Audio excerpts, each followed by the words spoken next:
औरत का फैसला। नैतिक मूल्यों से ये कहानी भले ही आपको इंसाफ करती ना दिखे, लेकिन जिम्मेदारियों की नजर से देखेंगे तो शायद कुछ समझ में आए।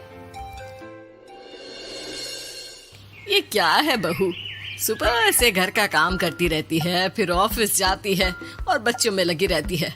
अरे ऑफिस क्यों नहीं छोड़ देती, या फिर घर के लिए कोई नौकरानी रख ले। कैसी बात कर रही है माँ? जानती तो है ना अभी इनके ऊपर कितना लोन है। थोड़ा ही सही मदद कर देती हूँ तो अच्छा लगता है, और अभी उनको मेरे पैसे की जरूरत भी तो है। सुधा चंदर को बचपन से प्यार करती थी। एक ही मोहल्ले में खेल कूद कर बड़े हुए दोनों। जहाँ सुधा संपन्न परिवार से थी तो वहीं चंदर का परिवार आर्थिक परेशानियों से जूझता ही रहा। लेकिन सुधा की जिद के आगे किसी की नहीं चली। सुधा, कल ऑफिस जल्दी जाना है और 2 दिन के लिए गुजरात ऑफिस के काम से भी जाना होगा। अरे कैसी बात कर रहा है बेटा, बहू को अगले महीने बच्चा होने वाला है, इस वक्त तो उसके साथ रहे। अरे कोई बात नहीं ना माँ, उनको जरूरी काम होगा, वरना मेरा चंदर ऐसे वक्त में मुझे छोड़कर कभी नहीं जाता। चंदर सुबह घर से निकलता तो आधी रात को घर में घुसता, वो भी शराब के नशे में। चंदर की माँ उसे खूब समझाती। अरे माँ, देख रही हो ना कितना कर्जा है सर पर, काम करना पड़ता है। दिन रात काम नहीं करूँगा तो घर कैसे चलेगा। अरे लेकिन बहू को भी तो देख लिया कर, इस हालत में भी घर का बाहर का सारा काम करती है। चंदर तो जैसे माँ की बात सुनकर भी अनसुना कर देता है। ऑफिस के बाद चंदर का फोन माँ के पास आता है। माँ, वो ऑफिस के काम से आज रात के लिए पास के शहर के ऑफिस जाना पड़ रहा है, कल सुबह आ जाऊंगा। सुधा रात को कमरे में सो रही होती है कि उसके पेट में दर्द होता है। सुधा चंदर को वीडियो कॉल करती है। इनको फोन कर लो, शायद कुछ आराम मिले। लेकिन 10 बार फोन करने पर भी वो सुधा का फोन नहीं उठाता। ऑफिस के काम से गए हैं, हो सकता है बिजी हो। कितनी मेहनत कर रहे हैं हम लोगों के लिए।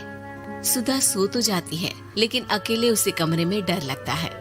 अगले रोज चंदर घर आता है, जहाँ सुधा ऑफिस जाने के लिए तैयार हो रही थी। तुम आज भी ऑफिस जाओगे? कल रात भर तो ड्यूटी की है, थक जाओगे, छुट्टी ले लो ना। अरे नहीं, कैसी बात कर रही हो, ये तो पॉसिबल ही नहीं है। अच्छा रुको, मैं जल्दी से तुम्हारा खाना और नाश्ता बना देती हूँ। बेचारी सुधा ऑफिस जाना छोड़कर लग जाती है पति के लिए खाना बनाने, उसके कपड़े प्रेस करने और जरूरत का सामान मुहैया कराने के लिए। हो सके तो रात की ड्यूटी मत लिया करो ना, मुझे बहुत डर लगता है। अरे यार क्या है, तुम तो ऐसे बिहेव कर रही हो कि तुम ही अकेली हो जिसे बच्चा होने वाला है। इतने लोगों के पति जो काम के सिलसिले में बाहर होते हैं, उनका क्या?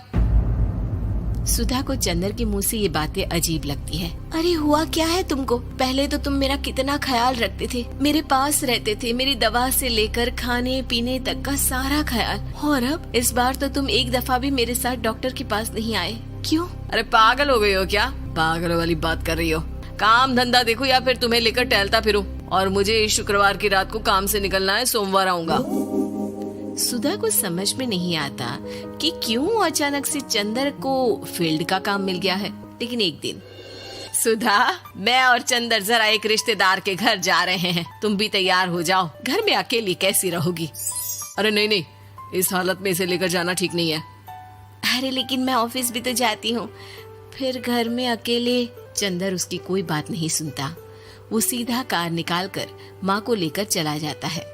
सुधा घर के काम में लग जाती है कि अचानक उसकी नजर चंदर के बैग पर पड़ती है, जिसमें एक कागज दिखाई देता है।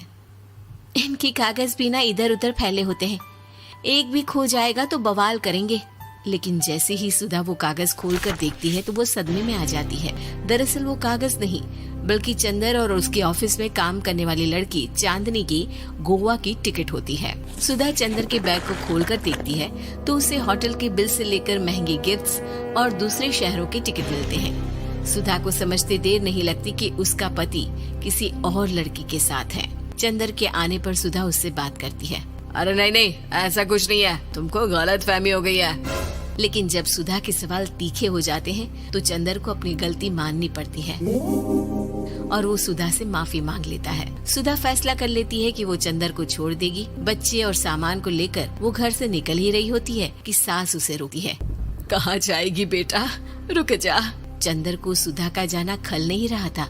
वो झूठे मुंह भी उसे रोकने की कोशिश ही नहीं कर रहा था। सुधा चंदर को देखती है और मायके चली जाती है। मायके में माँ कहती है, अरे आज से कैसे घर छोड़कर आ गई? कौन सा चंदर तुझे छोड़ रहा था? माफी तो मांग ली थी ना। देखो बेटा, बेटी डोली में जाती है और अर्थी में ही निकलती है। पर पापा, मेरा आत्मसम्मान, उसका क्या? आपने मुझे पढ़ाया लिखाया है, इस लायक बनाया कि मैं खुद का खर्चा उठा सकूं, बेटी को पढ़ा सकूं, एक अच्छा जीवन पाऊं। अरे लेकिन पति की जरूरत तो होती है ना सुधा दीदी, और अगर आपको नहीं है तो इस बच्ची का सोचो जो अपने पिता से इस कदर जुड़ी है। आने वाले बच्चे की सोचो जिसके आने से पहले ही आपने पिता का प्यार से दूर करने की सोच ली। सुधा फोन देखती है लेकिन चंदर का कोई कॉल नहीं होता। वो समझ नहीं पाती कि अपने आत्म सम्मान के बारे में सोचे या बच्चों के बारे में। मम्मी, हम नाना नानी के घर से दादी और पापा के पास कब जाएंगे?